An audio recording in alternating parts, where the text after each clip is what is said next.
Notícias do STJ. Os destaques do dia do Superior Tribunal de Justiça, quando e onde você quiser. Olá, esse é o boletim com alguns destaques do STJ.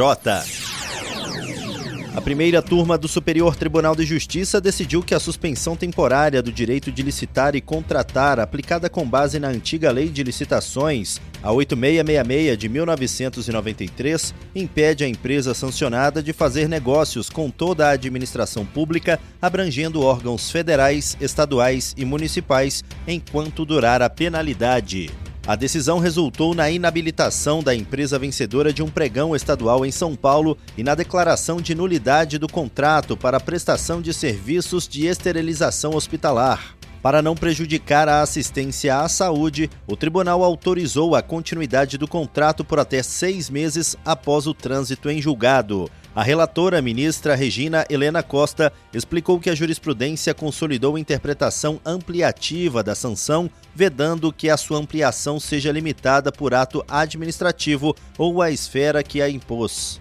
Ela também rejeitou a aplicação retroativa da nova Lei de Licitações, a 14.133 de 2021, que restringe a sanção ao ente federativo, destacando que não é possível combinar apenas aspectos mais favoráveis das leis diferentes. O caso teve origem em mandado de segurança de uma empresa concorrente contra a habilitação da vencedora em pregão eletrônico de 2022 para a contratação de serviços de esterilização por óxido de etileno para o complexo hospitalar Padre Bento, em Guarulhos. A impetrante alegou que a concorrente estava impedida de licitar devido à sanção aplicada pelo município de Leme, em São Paulo, entre julho de 2021 e julho de 2022. O Tribunal de Justiça de São Paulo havia considerado aplicável a regra mais benéfica da nova lei, mas o STJ reafirmou que a sanção sob a Lei 8666 de 1993 alcança toda a administração pública e não pode ser limitada.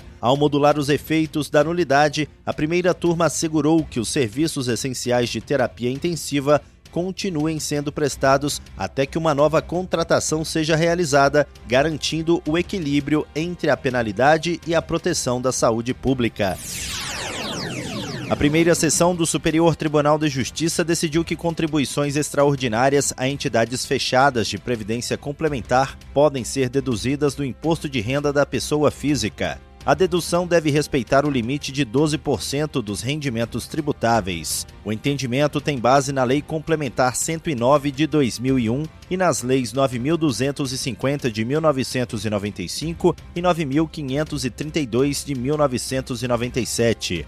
Essa decisão foi tomada em julgamento realizado sob o rito dos recursos repetitivos, tema 1224. Isso significa que ele vai servir de base para os demais tribunais do país quando julgarem casos semelhantes. Agora, os processos que estavam suspensos à espera do precedente voltam a tramitar. O caso analisado que representou a questão envolveu contribuições extraordinárias à Fundação dos Economiários Federais de caráter obrigatório. As instâncias ordinárias julgaram o pedido procedente. No recurso ao STJ, a Fazenda Nacional defendeu que apenas contribuições ordinárias poderiam ser deduzidas. Argumentou ainda que valores para cobrir déficit não deveriam reduzir a base do imposto. O colegiado da primeira sessão negou o provimento ao recurso. O relator, ministro Benedito Gonçalves, observou que as contribuições ordinárias e extraordinárias têm a mesma finalidade previdenciária. Segundo ele, ambas servem para formar a reserva matemática dos planos de benefícios. Por isso, não deve haver distinção entre os tipos de contribuição para fins de dedução. O ministro destacou que o limite legal de 12% não pode ser ampliado pelo judiciário. Assim, a dedução é permitida desde que respeitado o teto previsto em lei. A primeira sessão do Superior Tribunal de Justiça decidiu que a Fazenda Pública não pode substituir ou emendar a certidão de dívida ativa para incluir, complementar ou modificar o fundamento legal do crédito tributário, mesmo antes da sentença dos embargos à execução. A decisão foi tomada em julgamento realizado sob o rito dos recursos repetitivos, tema 1350. Isso significa que ela vai servir de base para os demais tribunais do país quando julgarem casos semelhantes. O relator do caso, o ministro Gurgel de Faria, explicou que a inscrição em dívida ativa é um ato administrativo vinculado, previsto na Lei de Execução Fiscal e deve conter todos os elementos exigidos para comprovar a certeza e liquidez da dívida. A certidão de dívida ativa, por sua vez, é um título executivo extrajudicial produzido unilateralmente pela Fazenda Pública e deve refletir fielmente o termo de inscrição do crédito. Segundo o ministro, essa estrutura garante o direito de defesa do devedor, já que a certidão de dívida ativa é o documento que dá início à execução fiscal.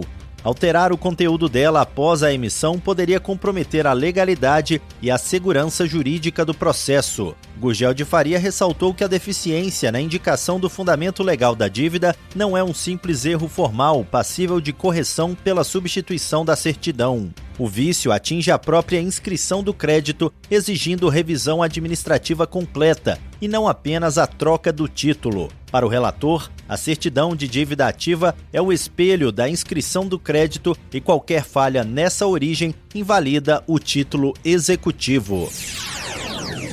E esse foi o Notícias do STJ de hoje. Para ouvir mais, acesse o Spotify ou o SoundCloud do STJ. Tchau, tchau. Notícias do STJ, uma produção da Secretaria de Comunicação Social do Superior Tribunal de Justiça.